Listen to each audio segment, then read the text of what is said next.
வணக்கம்,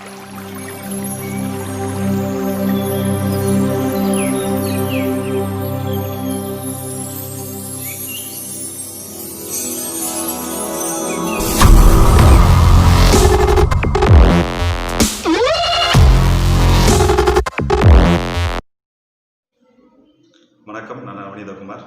இது நம்மளோட 2வது வீடியோ. முதல் வீடியோவில் நம்ம பார்த்த சப்ஜெக்ட் என்னன்னு பார்த்தீங்கன்னா, உங்கள் வருமானம் எந்த வகை. ஸோ இதில் நம்ம பார்த்தோம் உலக அளவில் என்னென்ன மாதிரி வருமானம் பண்ணிக்கிட்டு இருக்காங்க, அதில் நம்ம எந்த பகுதியில் இருப்போம் அப்படிங்கிற விஷயத்தில் முதல் வீடியோவில் பார்த்தோம். அதோட தொடர்ச்சி 2வது வீடியோ தான் இது. இந்த 2வது வீடியோ நம்ம பார்க்கக்கூடிய விஷயம் என்னங்கிறத முதல் வீடியோலேயே சொல்லியிருந்தோம். வருமானம் பண்ணணும், கூடுதல் வருமானம் பண்ணணும். ஏன் பண்ணணும் அப்படிங்கிற காரணம் நம்மளுக்கு தெளிவாக தெரியணும். ஏன்னா எந்த ஒரு காரணம் தெரியலாமலும் இல்லை ஒரு காரணம் இல்லாமலும் நம்ம ஒரு செயலை செய்கிறோம்னா அதை நம்ம கண்டிப்பாக முழுமையாக செய்ய மாட்டோம். உதாரணத்துக்கு ஒரு சின்ன ஒரு கதை மட்டும் நான் உங்களை சொல்ல விருப்பப்படுறேன். ஏன்னா இந்த கதையின் மூலியமா இப்போ நான் சொல்லக்கூடிய விஷயங்களும் உங்களுக்கு ரொம்ப தெளிவாக புரியும். அதுக்காக இந்த கதையை சொல்கிறேன். என்ன அப்படின்னா, இப்போ நம்மளுக்கு தெரிஞ்ச ஒரு நபர், ஏதோ ஒரு நபர் இருக்காருன்னு வச்சுங்களேன். ஸோ அவருக்கு காலில் அடிபட்டிருக்கு. அவரை நம்ம அழைச்சிட்டு போகிறதுக்கு நம்ம சொல்கிறோம், வாங்க எங்கள் கூட வாங்க அப்படின்னு சொல்லி அழைச்சிட்டு போகிறதுக்கு ஒருத்தர் உதவி பண்ணுறாரு, அவர் நண்பர் உதவி பண்ணுறாருன்னு வச்சுங்களேன். அவர்கிட்ட வாங்க நான் அப்படியே கொஞ்சம் அழைச்சிட்டு போகிறேன் அப்படின்னு சொல்லிட்டு இது பண்ணுறாரு. அவர் காலில் ஏதோ ஒரு புண்ணு இருக்குது, இல்லை ஏதோ ஒரு அடிபட்டிருக்கு. அவர் நண்பர் கூட இருக்கும் பொழுது அவர் நடந்து போகிறார். ஆனால் அவர் எந்த அளவுக்கு நடந்து போவார், ஃப்ரீடாக அவர் நண்பர் மாதிரி நடந்து போக முடியுமான்னா முடியாது. ஏன்னா அவருக்கு அந்த வலி இருக்கும், அந்த தொந்தரவு இருக்கும். அதனால் அவரால் முடிஞ்ச அளவுக்கு ஒரு முயற்சி பண்ணுவார். ஸோ சாதாரணமாக அவங்களால நடக்கவோ முடியாது, ஓடுறதுக்கெல்லாம் வாய்ப்பே கிடையாது. ஸோ சாதாரணமாக நடக்கிறதே கடினமாக இருக்கும். இதுவே சூழ்நிலைகள் மாறுது. என்ன சூழ்நிலைகள் மாறுது அப்படின்னா, இப்போ அவர் நண்பர் இல்லை, இவருக்கு அதே சூழ்நிலை தான் இருக்கார். இப்போது அவர் ஒரு பாம்பு துரத்துன்னு வச்சுக்கலாம். ஒரு கற்பனைக்காக சொல்கிறேன். ஒரு பாம்பு துரத்துது, பாம்பு இருக்குது. ஒரு பாம்பு பார்த்தோன்னா என்ன அர்த்தம், பக்கத்தில் வர நோக்கி வருது. இப்போ அவர் என்ன பண்ணுவார், அவருக்கு அழைச்சிட்டு போகிறதுக்கு நண்பர் கூட கிடையாது. ஆனால் அவரோட வேகம் அதிகமாக இருக்கும். காரணம் என்னன்னா அந்த சூழ்நிலை தான் அதற்கான காரணம். அப்போ அந்த காரணம் இருக்கும் பொழுது அவரோட வேகம் ஆட்டோமேட்டிக்காக அதிகமாக இருக்கும். இது நம்ம நிறைய இடத்துல உணர்ந்துருப்போம் ஒவ்வொருத்தவங்க. சரி, இப்போ 3வது ஒரு காரணம் சொல்கிறேன். என்ன அப்படின்னா, முதல் விஷயம் நண்பர், 2வது விஷயம் ஒரு பாம்பு ஒன்று துரத்துது, அதனால் வர்றாரு. 3வது, இப்போ அவங்களுக்கு தெரிஞ்ச இல்லை அவர் குடும்ப நபரை யாரோ ஒருத்தர் வச்சுக்கோமே, அவர் நண்பராக இருக்கலாம், குழந்தைகளாக இருக்கலாம், பெற்றோராக இருக்கலாம், யாரும் வேணாலும் வச்சுக்கோங்க. அவங்களுக்கு தெரிஞ்ச ஒரு நபருக்கு, அவங்களோட ஃபேமிலி நம்பருக்கு ஒரு பாதிப்பு ஏற்படுது. இவரு கொஞ்சம் சீக்கிரம் போய் உடனே போனால் மட்டும்தான் இவரால் காப்பாற்ற முடியும். இப்போ இவரோட வேகம் எந்த அளவுக்கு இருக்கும் அப்படின்னா, காலில் நடக்கிறது அவருக்கு இருந்த பிரச்சனையே அவருக்கு தெரியாது. அப்படியே தெரிஞ்சாலும் அந்த வலி அவரால் கண்டிப்பாக தாங்கிக்க முடியும். அவர் கண்டிப்பாக அந்த இடத்துக்கு எவ்வளோ சீக்கிரம் போக முடியுமோ போவார். இப்போ ஒரு விஷயம் நல்லா இதில் நம்ம புரிஞ்சிக்கக்கூடிய விஷயம் என்னென்னா, காரணம். நம்ம ஒரு செயலை ஏன் செய்கிறோங்கிற காரணத்தை பொறுத்து தான் நமக்கு உள்ளுக்குள்ளே இருக்கிற சக்தியே நம்மளுக்கு வெளியில் வரும். ஸோ அதனால தான் சொன்னேன், நம்மளுக்கு கூடுதல் வருமானம் பண்ணணும்னா ஏன் கூடுதல் வருமானம் பண்ணணும் அப்படிங்கிற காரணம் தெளிவாக தெரியும். ஸோ இந்த காரணங்களை பொறுத்தவரைக்கும் நான் ஒரு அடிப்படையாக ஒரு 5 காரணம், நிறைய காரணங்கள் இருக்குது. நான் ஒரு 5 காரணங்களாக ஒரு 5 விஷயங்களாக 5 பாயிண்டாக பிரிச்சிருக்கேன். அந்த விஷயத்தை பற்றி தான் இந்த வீடியோவில் நம்ம டிஸ்கஸ் பண்ண போகிறோம். முதல் விஷயம் அடிப்படை தேவை. முதல் காரணம் அடிப்படை தேவை. இது என்ன அடிப்படை தேவைன்னா, நிறைய பேருக்கு இந்த தேவை இருக்கும். என்ன அப்படின்னா, ஒவ்வொரு மாதமும் குடும்பத்தை நடத்துறதுக்கே அவங்களுக்கு கூடுதல் வருமானம் தேவை. ஏன் அப்படின்னா, அரிசி வாங்குறதா இருக்கட்டும், பருப்பு வாங்குறதா இருக்கட்டும், மளிகை ஜாமான் வாங்குறதா இருக்கட்டும், இல்லை வீட்டுக்கு தேவையான மற்ற விஷயங்கள் செய்யறதா இருக்கட்டும், கடன் அடைக்கிறதா இருக்கட்டும், இன்னும் சிம்பிளாக சொல்ல போனோம் பார்த்தீங்கன்னா, வீட்டு வீட்டில் இருக்கிறவங்களுக்கு வாடகை கட்டுறதா இருக்கட்டும். அந்த மாதிரி மாதம் ஆனால் அவங்களுக்கு சராசரியான வாழ்க்கையை வாழ்கிறதுக்கே கூடுதல் வருமானம் கண்டிப்பாக தேவைப்படுது.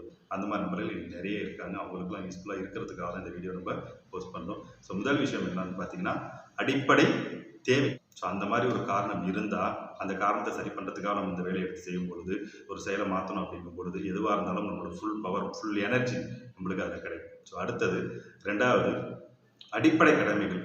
ஒவ்வொரு மாதமும் குடும்பம் நடத்துறதுங்கிறது ஒன்றும் பிரச்சனை இல்லை, வரவுக்கு செலவுக்கு கரெக்டாக இருக்குது அப்படின்னாலும் அடிப்படை கடமைகள் ஒன்று இருக்கும். ஒவ்வொரு மாதமாக இருக்கலாம், இல்லை 3 மாதத்துக்கு ஒரு தடவை, 6 மாதத்துக்கு ஒரு தடவை. சிம்பிளாக சொல்லாமே, 3 மாதத்துக்கு ஒரு தடவை, 6 மாதத்துக்கு ஒரு தடவை கல்யாணம் வரும். ஸோ நம்மளோட சொந்தக்காரவங்களுக்கு நம்ம செஞ்சதை திரும்பி செய்கிற மாதிரி இருக்கும். ஸோ அவங்களுக்கு செய்ய வேண்டிய சில முறைகள் நம்மளுக்கு இருக்கும்.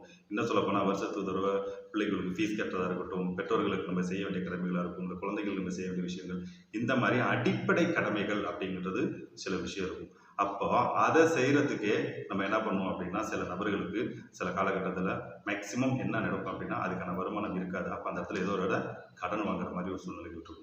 அப்போ இந்த சூழ்நிலையை சரி செய்யணும் அப்படிங்கிறதுக்கு நம்மளுக்கு கண்டிப்பாக கூடுதல் வருமானம் தேவைப்படுது. இது 2வது பாயிண்ட். இந்த 2வது பாயிண்ட்டுக்கு அடுத்தது 3வது பாயிண்ட். இது ரொம்ப முக்கியமான ஒரு பாயிண்ட். கடன் இல்லாத வாழ்க்கை தான் மிகப்பெரிய கனவு வாழ்க்கையாகவே இன்றைக்கி நிறைய பேர் நினைக்கிறாங்க. நிறைய பேர்கிட்ட நான் பேசும்பொழுது நிறைய பேர் என்னோட நண்பர்கள் இவங்கள்ட்டெல்லாம் பேசும்பொழுது, நானும் ஒரு காலகட்டத்தில் இந்த மாதிரி சூழ்நிலைகள்லாம் நிறைய சந்திச்சிருக்கேன். ஸோ அப்பையிலேருந்து இன்னைய வரலையும் நம்ம நினச்சிட்டு ஒரு விஷயங்கள் நம்ம சுற்றி உள்ளவங்கெல்லாம் யோசிக்கிற விஷயங்கள் என்ன அப்படின்னு பார்த்தீங்கன்னா, இந்த முக்கியமான விஷயம், கடன் இல்லாமல் வாழ்கிற வாழ்க்கை நிம்மதியான ஒரு வாழ்க்கை. ஏன்னா எல்லா விஷயத்துக்கும் மேக்ஸிமம் இன்னைக்கு கடன் கடன் கடன் கடன், அந்த கடன் இந்த கடன், வீட்டு கடனாக இருக்கட்டும், பைக்கு காரு, அது இல்லாமல் பார்த்தீங்கன்னா குழு, நிறைய சொல்லவே வேணாம். இன்னைக்கு நிறைய கடன் கொடுக்கறதுக்கு பத்தாததுக்கு இப்போ ஆன்லைனில் வர யார் என்னன்னே தெரியாமல் கொண்டாந்து கடனை கொடுத்துட்டு பிரச்சனை பண்ணிட்டு நிறைய விஷயங்கள் வந்துக்கிட்டே இருக்கு. ஏன்னா தேவைகளை தெரிஞ்சு அது ஒவ்வொருத்தவங்களும் வியாபாரமாக மாற்றிட்டு இருக்காங்க. ஸோ அதனால் அதில் சப்போர்ட்டாகவும் இருக்குது, பிரச்சனையாகவும் இருக்கும். சம்பந்த விஷயத்துக்குள்ளே போகலாம். பொதுவாக நம்ம பேசுவோம் கடன். கடன் அப்படிங்கிற ஒரு விஷயம் இல்லாமல் வாழ்றதே மிகப்பெரிய ஒரு நல்ல ஒரு வாழ்க்கை. ஸோ அதுவே மிகப்பெரிய ஒரு சிறப்பான வாழ்க்கை. அப்போ அந்த கடன் சரி பண்ணுறதுக்கு கண்டிப்பாக நம்மளுக்கு ஒரு கூடுதல் வருமானம் தேவைப்படும். இது 3வது காரணம். இதுக்கு அடுத்தது 4வது ஒரு காரணம் இருக்குது. அது ரொம்ப முக்கியமான ஒரு காரணம். இன்னைக்கு நம்ம வாழ்க்கையை எப்படி வேணாலும் மேனேஜ் பண்ணிக்கலாம், சரி ஓரளவு ஓட்டிக்கலாம், ஒன்றும் ப்ராப்ளம். ஆனால் அந்த எதிர்கால தேவைகள், எதிர்கால கடமைகள் அப்படிங்கிறது ஒன்று இருக்கும்.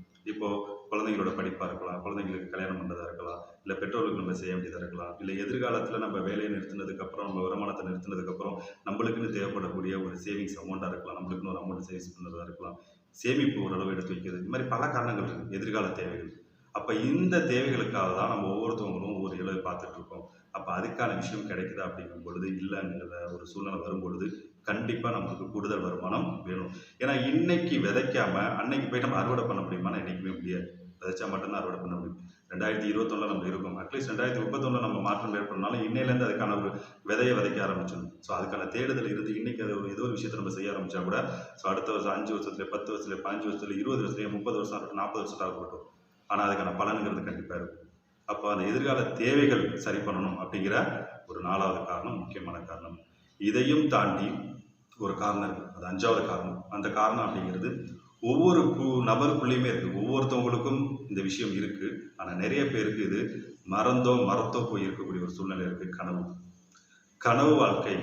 ஒவ்வொருத்தவங்களுக்கும் இந்த மாதிரி ஒரு வாழ்க்கை வாழணும், இல்லை நம்ம வாழ்ந்து பார்க்கணும், இல்லை வாழ்ந்து காமிக்கணும் அப்படிங்கிற வைராக்கியம், இல்லை வாழணும் அப்படிங்கிற ஒரு நல்ல வாழ்க்கையை வாழணும் அப்படிங்கிற கனவு ஒவ்வொருத்தருக்குள்ளேயும் இருக்குது. ஆனால் எத்தனை பேர் அதை தினமும் நம்ம யோசிக்கிறோம், அதை யோசிக்கும் போது நம்மளுக்கு சந்தோஷமாக இருக்குது அப்படின்னா நிறைய நபர்களுக்கு இது கிடையாது. காரணம், இப்போ இதுக்கு முன்னாடி சொன்ன இந்த 4 விஷயத்தை சரி பண்ணுறதுக்கும் சமாளிக்கிறதுக்குமே வாழ்க்கை ஃபுல்லாக ஓடிக்கிட்டு இருக்கிறது தான் உலகத்தில் இருக்கிற இன்றைக்கி 90% மக்களோட சூழ்நிலை என்று மிகப்பெரிய பிரச்சனை. அப்போது அந்த கனவு அப்படிங்கிறத எப்பயாவது தான், இல்லை யாராவது பேசும்பொழுதோ, இல்லை யாராவது ஒருத்தவங்க சாதிக்கும்பொழுது தான் நம்மளோட கனவு அது நம்மளுக்கு உண்டுதலாக வரும். அப்போ இந்த 5ஆவதாக உள்ள ஸ்ட்ராங் ரீசன், இந்த 5 ரீசனில் ஏதாவது ஒரு ரீசன் இருந்தால் கூட போதும். இல்லை சில பேருக்கு 5மே கூட ரீசனாக இருக்கலாம், சிலருக்கு இதில் 1 2 3 இருக்கலாம். ஆனால் இதில் ஏதோ ஒரு ரீசன் கண்டிப்பாக இருந்தால் மட்டும்தான் நம்ம அதை ஏன் செய்யணுன்ற ஒரு எண்ணம் வரும். நம்ம முன்னாடி சொன்ன கதை மாதிரி தான், காரணம் தெளிவாக தெரியும். இல்லைன்னா நம்மளால் அந்த நபர் மாதிரி நடக்கிறதுக்கோ போகிறதுக்கோ, ஒருத்தவங்க இருந்தாலும் நம்மளால் சரியாக நடக்க முடியாது, நம்மளால் நம்ம வேலை செஞ்சுக்க முடியாது. ஆனால் அது நம்மள்கிட்ட ஒரு சரியான காரணம், ஃபயர் உள்ளுக்குள்ளே அந்த தேடுதல், அந்த கனவு வெறித்தனமாக இருந்தது அப்படின்னா எதுவுமே தேவை கிடையாது, எல்லாத்தையும் நம்மளால் சரி பண்ண முடியும். இன்றைக்கி உலகத்தில் சாதித்த நபர்கள் எல்லாருமே அந்த மாதிரி இந்த 5 காரணம், இதை விட இன்னும் 1000 காரணங்கள்லாம் இருந்ததுனால தான், இல்லை ஏதோ ஒரு காரணத்தை தெளிவாக அவங்க மைண்டுக்குள்ளே வச்சுருந்ததுனால தான் இன்றைக்கி அவங்க சாதனையாளராக மாறிக்கிட்டு இருக்காங்க. படித்தவங்க, படிக்காதவங்க, அந்த நாடு இந்த நாடு, எப்படி வேணாலும், எங்கே வேணாலும், எந்த துறையில் வேணாலும் எடுத்து பாருங்களேன். அடிப்படை காரணம் அவங்கள்ட்ட ஏதோ ஒரு ஸ்ட்ராங்காக இருந்தது. இது எல்லாருக்குள்ளேயும் இருக்குது. ஆனால் அது ஸ்ட்ராங்காக இருக்கா, எப்போதும் இருக்கா அப்படிங்கிறது முக்கியம். அதுக்கு ஒரு இந்த 5 காரணத்தை தாண்டி ஒரு விஷயம் இருக்குது. இந்த 5 காரணங்கிறது சும்மா சிம்பிள். இந்த 6வதாக இருக்கக்கூடிய ஒரு விஷயம், இது 6வது காரணம் நான் சொல்ல மாட்டேன். காரணங்கிறது இந்த 5 தான் என்னை பொறுத்தவரையிலும். இந்த 6வது உள்ள விஷயம் காரணம் கிடையாது.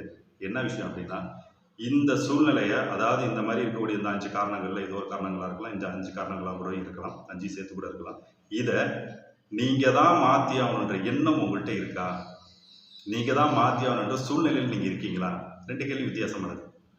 அதாவது இந்த 5 விஷயங்களில் ஏதோ ஒரு விஷயத்த மாற்றணுன்ற ஒரு காலகட்டாயத்தில் நீங்கள் இருக்கீங்களா? குடும்ப தலைவனாக இருக்கலாம், இல்லை அடுத்த குடும்ப தலைவனாக நீங்கள் உருவாகிட்டு இருக்கலாம், தலைவனாவோ தலைவரோ உருவாக்கிட்டு இருக்கலாம். அப்போ நீங்கள் தான் இதை மாற்றி ஆகணுன்ற சூழ்நிலையில் இருக்கீங்களா? 1. அடுத்தது 2வது விஷயம் என்னென்னா, இதை செய்கிறதுக்கு நம்ம அப்பாவோ அம்மாவோ, இல்லை நம்மளோட சகோதரர்களோ, இல்லை நம்ம குழந்தைங்களோ யாரோ ஒருத்தவங்க அவங்க வருமானம் பண்ணிக்கிட்டு இருப்பாங்க. அவங்க அந்த விஷயத்தை மாற்றுறதுக்கு முயற்சி பண்ணுவாங்க. ஆனால் நம்மளும் அதை மாற்றுறதுக்கு முயற்சி பண்ணணும், நம்மளும் இதை செய்யணும் அப்படிங்கிற சூழ்நிலை இல்லை எண்ணம் உங்களுக்குள்ளே இருக்கணும்.